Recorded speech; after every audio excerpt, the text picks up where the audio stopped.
Good afternoon, book lovers of the internet. Welcome or welcome back to my channel. If you're new here, make sure to subscribe because for every subscriber, I get a new subscriber and I also read a page from a book of my choice.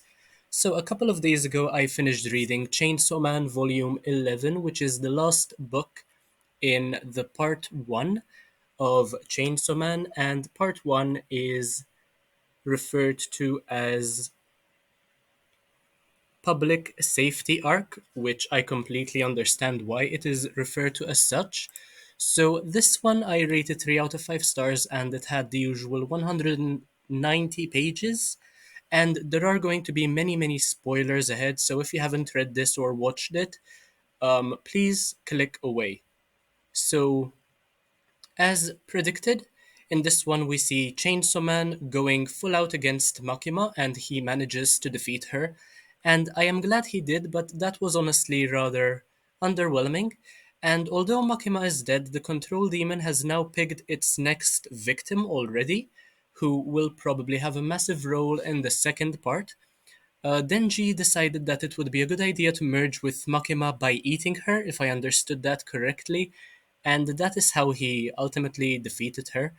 But what I don't understand is how Makima tells us that when the Chainsaw Devil eats another, the fear of the devil subsides entirely, yet when Makima is eaten, the Control Devil is reborn almost right after, in a child.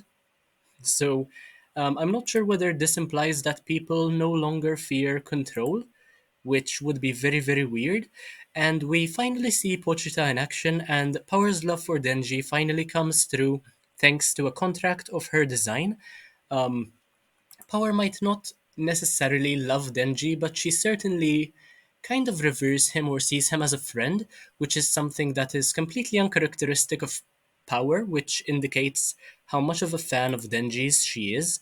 So I'm still confused with regard to why Makima never really bothered to form part of the political atmosphere, since she had such massive influence considering that she had a contract with the Control Devil. And I think Fujimoto just woke up one fine morning, came up with a very simple yet goofy idea, didn't predict that it would become so popular, and frankly, I wouldn't have either. And he's just now making it up all on the fly without any prior planning. That is just the way all of this series came across, especially the last one, which wasn't disappointing but was rather underwhelming. And overall, I was just expecting all of it to be better. I'm not sure if I will be purchasing part two when the box set is released. I mean, all I know is that I can definitely wait. So, yeah, I mean, the action sequences were cool, not solely in this volume, but in the others as well. And I did think that Denji would face more trouble along the way, but it almost seems as though it's too easy for him, and there isn't really much of a challenge.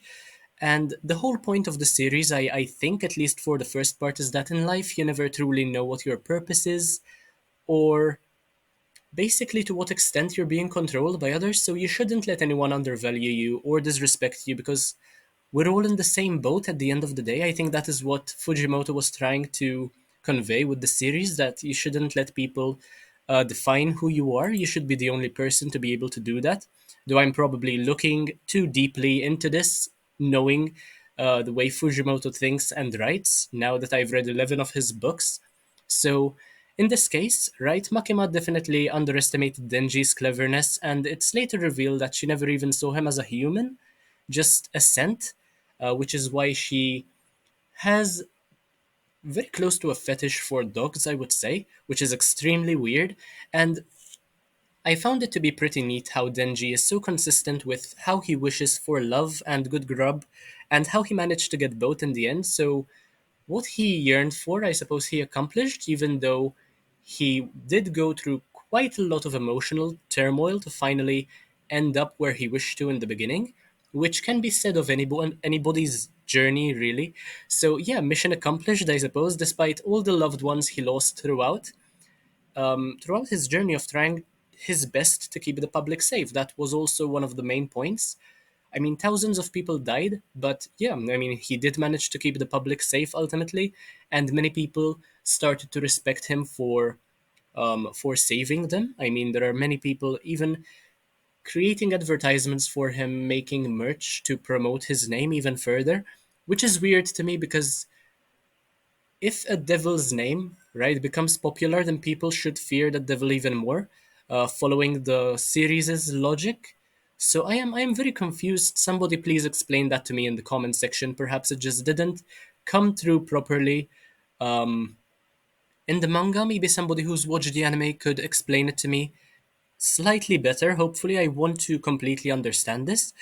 So, yeah, I mean, one thing I learned from this experience of reading the whole Chainsaw Man Part 1 series is that I can definitely wait for more Chainsaw Man, especially now that there isn't really any suspense. I mean, all the characters will be new, and of course, Denji will be making yet another appearance. Same thing with Pochita, but most of the characters in Part 2 are going to be completely different, which is why I don't really care for what might happen next. And yeah, I mean, I can definitely wait. If people start saying that part two is definitely better than part one, I might look into it and read some more manga and review it as well. So overall, I think that it's very mid, and I don't understand the hype, except for Pochita, of course. I mean, the dog is what really made this whole series come together. I think that it's the best part of the entire series, even though I wouldn't recommend the series necessarily. Pochita just makes it worth your time. There are so many cute depictions of that dog, and yeah, I mean, it's what made it bearable, considering how little Fujimoto seems to care about character development and how he's mainly focused on the action sequences. But the action doesn't really make much sense if you don't really build um, an emotional connection, an emotional bridge with the characters. So you see why I didn't really rate the series highly as a whole. I think it averaged out about 3 to 3.5 stars, more or less, which isn't bad, but it isn't the best either. So yeah, that is all I had to say.